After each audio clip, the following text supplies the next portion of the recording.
Assalamualaikum dan salam Sarawakku sayang, bersama saya Fidas Macrang. Berita utama, jumlah kemasukan pelancong asing ke Malaysia pada tahun ini terus mencatat peningkatan sehingga melebihi sasaran yang telah ditetapkan oleh Kementerian Pelancongan Seni dan Budaya Malaysia (MOTAC). Menterinya Datuk Seri Nancy Sukri memberitahu kemasukan melebihi 4.5 juta pelancong asing telah direkodkan setakat ini. We have now exceeded what we have already targeted, which is more than 4.5 million now. By September, we should be reviewing the figures again, especially bila Brunei masuk ni. Brunei, looking forward for Brunei to masuk on the 1st of August by land, allowing kita jangkakan kita punya turis Langkawi apa yang kita sasarkan. Beliau berkata demikian ketika ditemui media selepas menggunakan Majlis Perasmian Mesyuarat Jawatankuasa Kecil Kebudayaan ASEAN ke-23 dan Mesyuarat Orangkaian Kerjasama Budaya ASEAN Plus 3 ke-11 di Hotel Waterfront Kuching pada Khamis. Dalam pada itu, Datuk Seri Nancy menjelaskan MOTAC yakin kemasukan pelancong asing akan melebihi 8 juta orang menjelang akhir tahun ini. Should be more than that. Rasanya should be. I mean, not that I am overconfident, but because before this, yang ada kita cuma yang negara yang masih masuk is China, yang juga big contributor. And then Brunei naturally, because Brunei Sarawak dan Brunei Sabah, they are naturally always been each dia punya hubungan because they're related some of them. And then Brunei juga biasa juga by air they're okay, they're ready. Numbers is really big, cuma by land will be much higher. Ujar beliau lagi dengan pertambahan kemasukan pelancong ke Malaysia yang memberi kesan positif kepada semua pihak sekaligus meningkatkan lagi ekonomi rakyat setempat. Sementara itu, Ahli Parlimen Batang Sadong itu berkata kerajaan Malaysia komited untuk mempromosikan sektor warisan budaya sebagai enjin pertumbuhan ekonomi dan kebanggaan serantau. Menurutnya, MOTAC sebagai peneraju diplomasi kebudayaan akan terus memartabatkan seni budaya dan warisan Malaysia di peringkat antarabangsa. In 2021, MOTAC, in collaboration with the Department of National Heritage, or we call it JWN, Jabatan Warisan Negara, and University Malaysia Terengganu, UMT, successfully launched the first ASEAN Underwater Mini Landmark, or AUMIN, in conjunction with the ASEAN Seminar on Preservation and Protection of the Underwater Cultural Heritage 2021. It was a very good experience for myself to go underwater diving. That was the first time. AUMIL will continue to be developed as a sustainable cultural tourism product in Malaysia, benefiting the local community. Besides promoting efforts to conserve and preserve the underwater cultural heritage, it will foster greater cultural appreciation amongst the ASEAN people. Dalam perkembangan lain, beliau memberitahu Malaysia telah dipilih sebagai ahli jawatankuasa antara kerajaan UNESCO untuk melindungi warisan budaya tidak ketara bagi tahun 2022 hingga 2026. Laporan seterusnya, Kerajaan Sarawak melalui Kementerian Utiliti dan Telekomunikasi Sarawak sedang bekerjasama dengan Sarawak Energy Berhad (SEB) untuk mempercepat memprosesan lebih 40,000 permohonan penyambungan bekalan elektrik menerusi projek dana permohonan tambahan atau lewat ALAF. Menterinya Datuk Julaihi Narawi berkata ia adalah bagi memastikan setiap isi rumah terutamanya di luar bandar mampu menikmati kemudahan bekalan elektrik dalam masa terdekat. Beliau memberitahu untuk projek tersebut bajet sebanyak 80 juta ringgit telah diluluskan oleh Kerajaan Sarawak pada tahun 2018 manakala penambahan 150 juta ringgit pula telah dimohon baru-baru ini. Jadi ia secara keseluruhannya melibatkan dana sejumlah 230 juta ringgit. Manakala jelasnya lebih 8,000 permohonan telah disiapkan setakat ini. Proses ini ongoing, dia masih berjalan. So maknanya yang figure yang kita ada 40,000 tu 8,000 kita dah buat. So ianya masih berterusan, ongoing at the moment. So hopefully kita dapat cepatkan.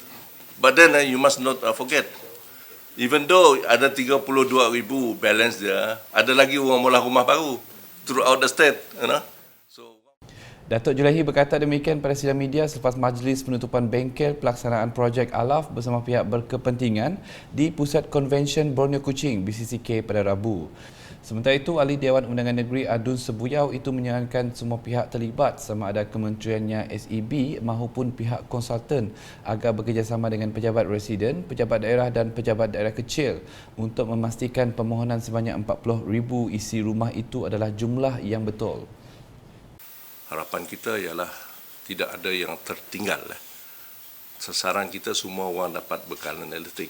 Jadi oleh itulah maka kerjasama ini amat penting to capture the actual figure yang perlukan Alaf. Kita tak mahu. Sehubungan itu, Datuk Julaihi menyambut baik penganjuran bengkel tersebut sebagai platform membincangkan secara mendalam sebarang isu serta cara-cara mempercepatkan dan juga memudahkan pelaksanaan Alaf. Seterusnya, ahli-ahli majlis dalam pihak berkuasa tempatan PBT mempunyai tugas penting untuk membantu, merancang serta memantau pelaksanaan projek di kawasan masing-masing. Timbalan Menteri Pelancongan Industri Kreatif dan Seni Persembahan Sarawak, Datuk Snowdan Lawan berkata, ini adalah sejajar dengan peranan mereka sebagai perantara bagi masyarakat dengan Kerajaan Sarawak. Dalam pada itu, ujarnya mereka memainkan peranan penting dalam mengetengahkan sebarang keperluan dan juga bantu menyelesaikan masalah yang dihadapi oleh penduduk setempat. Datuk Snowdan menjelaskan demikian pada majlis angkat sumpah pelantikan semula ahli-ahli Majlis Daerah Serian MDS di Hotel Roxy Serian pada Rabu. Sementara itu, beliau yang juga adun balai ringin menyuruh MDS agar memastikan pelaksanaan sebarang projek dilakukan secara adil serta berdasarkan keperluan di semua kawasan di bawah seliaan PBT tersebut. Datuk Snowdan mengulas lanjut ini adalah untuk menjamin pengagihan peruntukan yang seimbang serta memastikan arus pembangunan dapat dimanfaatkan oleh semua lapisan masyarakat.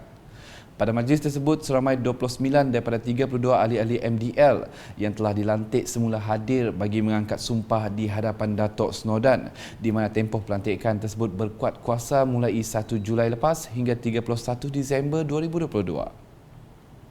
Antara yang mengangkat sumpah termasuk pengerusi MDS merangkap pegawai daerah Serian Lim Hock Meng dan juga timbalan pengerusi MDS Asem Linkin. Balik ke perkembangan di Limbang, di mana program Hari Keluarga merupakan ruang dan peluang untuk masyarakat berkumpul dan bersama meraihkannya. Menurut Adun Batu Danau Paulus Paulu, gumbang program seumpamanya penting dan perlu dimanfaatkan bersama. Katanya ia juga merupakan ruang untuk saling berkenalan dan meningkatkan lagi interaksi serta jalinan komunikasi dalam kalangan penduduk kampung. Beliau berkata demikian dalam majlis perasmian Dewan Serbaguna dan Hari Keluarga Jawatankuasa Kemajuan dan Keselamatan Kampung JKKK Kampung Anak Tuno baru-baru ini. Dalam pada itu, Paulus turut meluluskan peruntukan geran berjumlah RM23,000 yang mana sebanyak RM15,000 adalah untuk JKKK, RM5,000 untuk Biro Wanita dan RM3,000 untuk unit seberkas kampung tersebut. Di Kuching pula, Unit Komunikasi Awam Sarawak UKAS telah menerima lawatan kerja daripada Jabatan Perkhidmatan Korporat Perbadanan Putrajaya PPJ yang diketuai naib Presiden Korporatnya Syamsul Johari Zainal Mokhtar di Pusat Panggilan Tali Khidmat Wisma Bapa Malaysia pada Khamis.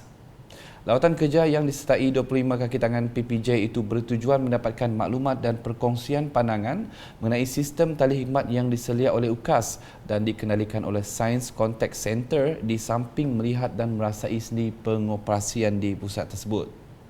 Bermula pada jam 10 pagi, rombongan berkenaan diberikan taklimat oleh Ketua Pusat Perhubungan Tali Hikmat, Norita Dolbah mengenai maklumat perkhidmatan termasuk sistem pengurusan maupun kes dan aduan yang dikendali oleh ejen-ejen yang bertugas serta beberapa perkara berkaitan. Sejurus selepas itu, rombongan PPJ dibawa ke majlis makan tengah hari di sebuah restoran yang mensajikan juadah tradisional Sarawak dan beramah mesra dengan kaki tangan UKAS yang lain dalam usaha mendekatkan lagi jalinan kerjasama antara kedua pihak. Hadis sama bagi mengalu-alukan kedatangan rombongan itu ialah Pengarah UKAS Samad Junai, Timbalan Pengarah UKAS Samuel Simon dan pegawai-pegawai kanan UKAS. Dalam majlis sama, penyampaian cenderahati kepada pihak PPJ turut disemulakan oleh Pengarah UKAS sebagai tanda peringatan dan kenang-kenangan. Seterusnya, pada tahun ini umat Islam seluruh dunia menanti ketibaan Mahal Hijrah untuk tahun ke-1444 Hijrah dalam situasi wabak COVID-19 yang masih lagi melanda. Bulan Muharram menandakan peristiwa penting yang berlaku dalam sejarah tamadun Islam, iaitu memperingati penghijrahan Nabi Muhammad SAW dari kota Mekah ke Madinah pada tahun 622 Masihi. Lantaran itu, wartawan UKAS turun padang di sekitar Bandaraya Kuching bagi menemu bual beberapa orang awam mengenai persiapan sambutan Ma'al Hijrah pada 30 Julai nanti. Menurut Pengetua Tadika Mutiara Suria, Zarid Fadila Jamil, sambutan Ma'al Hijrah bagi peringkat institusi pendidikan awal kanak-kanak amat penting untuk anak-anak merasai sendiri suasana dalam sambutan Tahun Baru Islam. Okey, setakat tu cikgu kami orang tengah prepare lah, ada materials untuk digunakan untuk sambutan esok hari. Jadi kita tengah prepare lah right now. Okey, usually untuk sambutan-sambutan termasuk dengan sambutan Ma'al Hijrah tu, kami akan gunakan pendekatan membuatlah by doing. So we are actually practicing the real thing so that they understand. Bila adanya molah benda ya, bila adanya have that mini celebration, so actually they can learn from there. And then they can get some ideas macam ni Ma'al Hijrah, macam ni rupanya, in real. So this is like macam mini celebration for them lah, to expose them to the real celebration for Ma'al Hijrah. So mun kita nak bercakap pasal Ma'al Hijrah dalam kelas saja, bercakap-cakap, and then something that is theoretical, they will be a bit difficult lah to understand the concept. But if they do it, they actually do it macam perarakan ke apakah, something that is related to Ma'al Hijrah, they will get to learn more from there lah. Sementara itu, Pengerusi KJM Kampung Tunku Saifuddin Senawi berkata Karnival Ma'al Hijrah akan dianjurkan buat julung kalinya oleh Dewan Bandaraya Kuching Utara di BKU pada tahun ini bagi menyambut kedatangan Tahun Baru Islam dengan pengisian pelbagai aktiviti yang menarik. Jadi Alhamdulillah, tahun tu kita dapat mengadakan Ma'al Hijrah apabila dalam 2-3 tahun tu lah kita dikekankan oleh pandemik COVID-19 lah.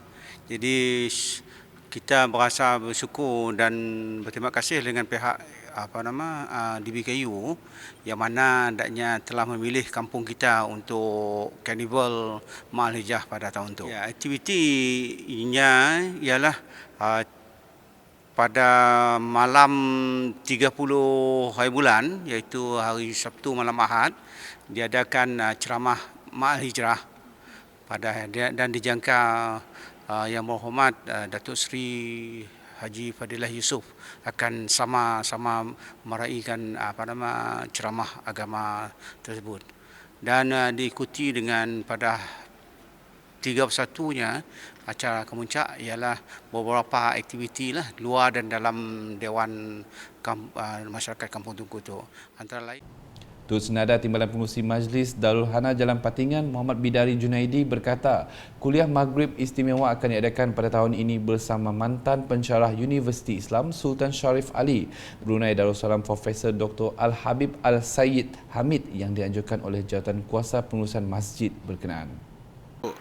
Masjid Darul Hana Patingan, seperti biasa, seperti tahun-tahun lalu, kita akan mengadakan bacaan doa akhir tahun dan awal tahun, yang mana doa akhir tahun kita adakan sebelum waktu maghrib, dipimpin oleh Imam satu Masjid Darul Hana Patingan, iaitu Ustaz Muhammad Syafiq Sabri, dan selepas itu beliau akan memimpin juga doa awal tahun yang diadakan selepas solat maghrib lah, dan baru kita akan adakan kuliah maghrib istimewa sempena Ma'al Hijrah bersama dengan Profesor Dr. Al-Habib Al-Sayyid Hamid bin Ali Al-Mahdali Al-Husaini Al-Azhari. Beliau merupakan mantan pensyarah Universiti Islam Sultan Sharif Ali Brunei Darussalam dan juga mantan pensyarah di Universiti Sultan Zainal Abidin Terengganu. Dan beliau merupakan salah seorang ulama tempat rujukan di Malaysia ini. Sekian isi malam bersama saya Fidas Matrang. Berita lebih lanjut boleh dapati di semua platform media sosial UKAS termasuk portal ukas.sarawak.gov.my dan UKAS channel YouTube #menyebarfakta. Salam UKAS.